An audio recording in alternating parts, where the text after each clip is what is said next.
The newest upcoming season will launch in 2 short weeks, so now is the time to start looking forward towards the next season and how to prepare for it. There are plenty of small things you can do that I will be going over in this video in order to give your Guardian the best chance of success when facing off against threats in the new season. Before I get into what most people probably know when prepping for a season, I'll be going over ways to prep that you can do today that barely anyone is talking about. So let's get into the video. Last season I asked myself if Lost Sector exotic engrams would allow future exotics to drop, or do they work the same as normal exotic engrams where they're locked by the season.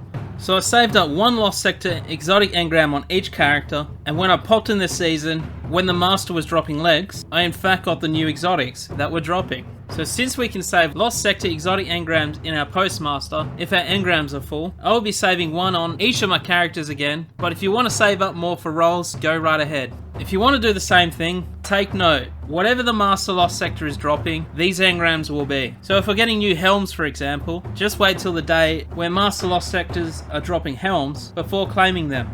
Next season's champion mods have just been released, and it's looking like bows, autos and fusion rifles will be the meta for Grandmasters next season, which means you should probably look through your arsenal and make sure you have each element covered as well as kinetics. There really isn't that many options when it comes to bows, but for kinetics, your best option is ACCRUED Redemption from the Garden of Salvation raid or Biting Wind from Europa.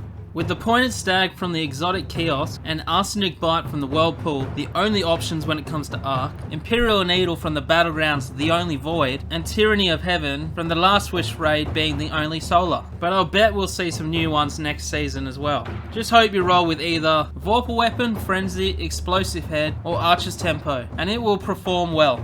For fusion rifles, there is a whole lot more options, and even 2 you can use in your primary slot, being Bastion and Vexor MYTHOCLAST. But I also suggest getting an ADEPT plug 1 from Nightfalls, which is an Arc fusion. A Trinity system from Gambit, as it's your best option for Solar, and NULL Compose, which is a great Void fusion and easy to get, being this season's seasonal quest weapon. As far as we know, auto rifles are going to be the only way to break barrier shields, so it's going to be very important to have some of these in your arsenal next season. If you found yourself a Shadow Price from Nightfall, you're in luck, as it's the best option to cover your arc slot. But if you haven't been farming GMs and are looking to start next season, try picking yourself up the number from the Whirlpool, or more likely from the future War Cult favourite engram. If you have found yourself ignoring Hunger from the Whirlpool, you're actually quite lucky, or you play a lot, as this is the best option to cover your Void slot, but you do have other options if you like to raid.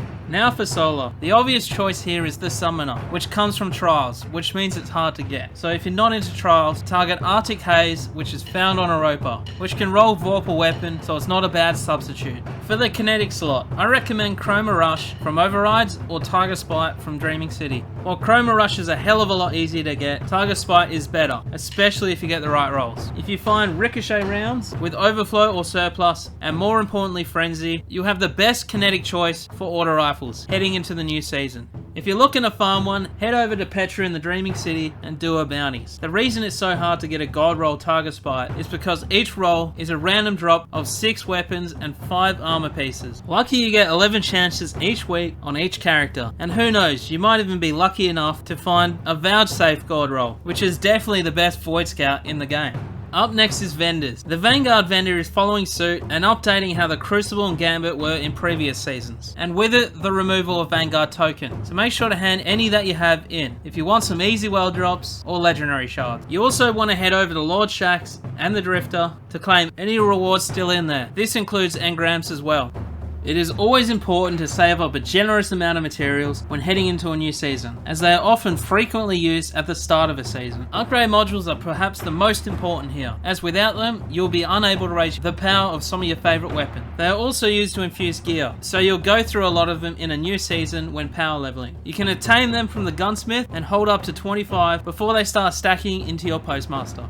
Ascendant Shards and Enhancement Prisms are used to upgrade armor to a higher energy limit. These are highly valuable materials, so it's always a good idea to save up these when heading into a new season to try out the new loadouts. These materials can be purchased from the Gunsmith, although they're quite expensive. The best way to farm these is through Ordeal Nightfalls, where on higher difficulties they're more fairly common. Also keep an eye out when Nightfalls are dropping double rewards. When this is active, there is no better time to get a fire team together and spend a few hours grinding the playlist. One trick to hoarding and enhancement prism and incendiate shards is by leaving them in your postmaster. Be aware, however, if you ever fill up your postmaster, these will be the first to go. And as we don't have an auto dismantle blues option, they tend to fill up fast, so always be mindful of your postmaster. Another trick is to masterwork any gear to be stored in the vault and dismantled at a later date for extra prisms and cores. When masterwork exotic gear is broken down, it returns 1 ascendant shard, but this is only for the hardcore sweaty grinders who have already hit the 40 ascendant shard cap and want to store some more.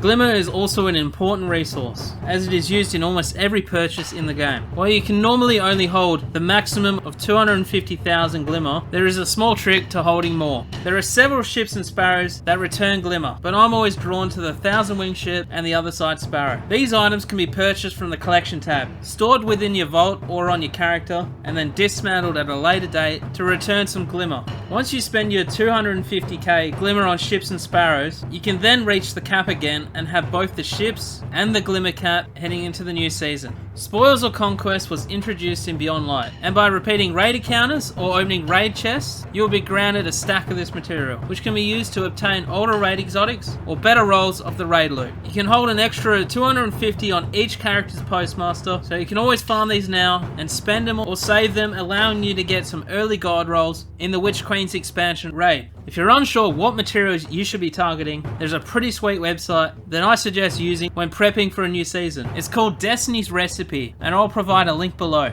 Destiny's Recipe shows your progression on what matters most for the upcoming seasons and what you should be working on. Hoarding bounties is the best thing you can do when trying to reach the end game at a fast pace, as bounties also reward artifact power levels, giving you access to the new artifact mods. Artifact mods can be especially important as some of them are must-haves for certain endgame activities. What bounties to save up also matters, as some of these bounties don't reward a lot of XP. And I suggest always targeting weekly bounties first, but it's also a good idea to save up daily bounties once you're out of weekly ones to save. If you're going to go super sweat with your XP, think about which bounties you know you'll never touch on that first day and save them up first. For example, it's not going to be likely that you're going to be doing planetary bounties unless the new seasonal activity is on that planet. And if you instead save up Vanguard bounties, it's highly likely when you go to do strikes that first day, you'll have no bounties to grab. But hey, it's not really a big deal. It only matters if you're looking to maximize your XP on that first day of the new season. Season 14 introduced Transmog, which provides the ability to replace the appearance of your armor with those of others in that slot. You'll only be able to complete 10 bounties from A to 1 per season on each character. So if Transmog is your thing,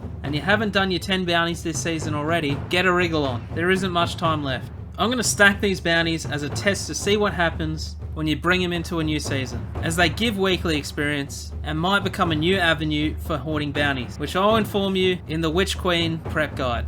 You have until the 24th of August to complete the season pass, with each week giving you a well-rested buff and the introduction of seasonal challenges. Most of you can get this done, if you haven't already.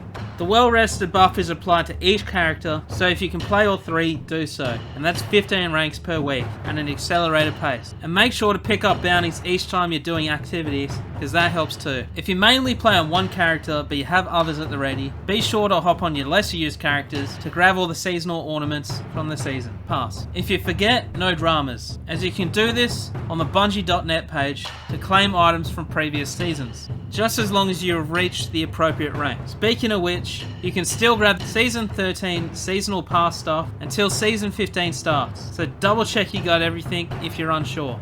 Each season has over 70 seasonal challenges to complete. By completing 75 of them, you will fulfill the requirement for the Master of All seasonal challenge, which nets you a cool looking emblem and a bunch of bright dust to use to snag some of the Season 15 Eververse stuff without paying real dollars. Well, that's it, Guardians. Hopefully you learned some tips on how to prepare for the new season. I hope you enjoyed this video, and if you're into Destiny content, make sure to like, comment and subscribe, and I'll see you next time.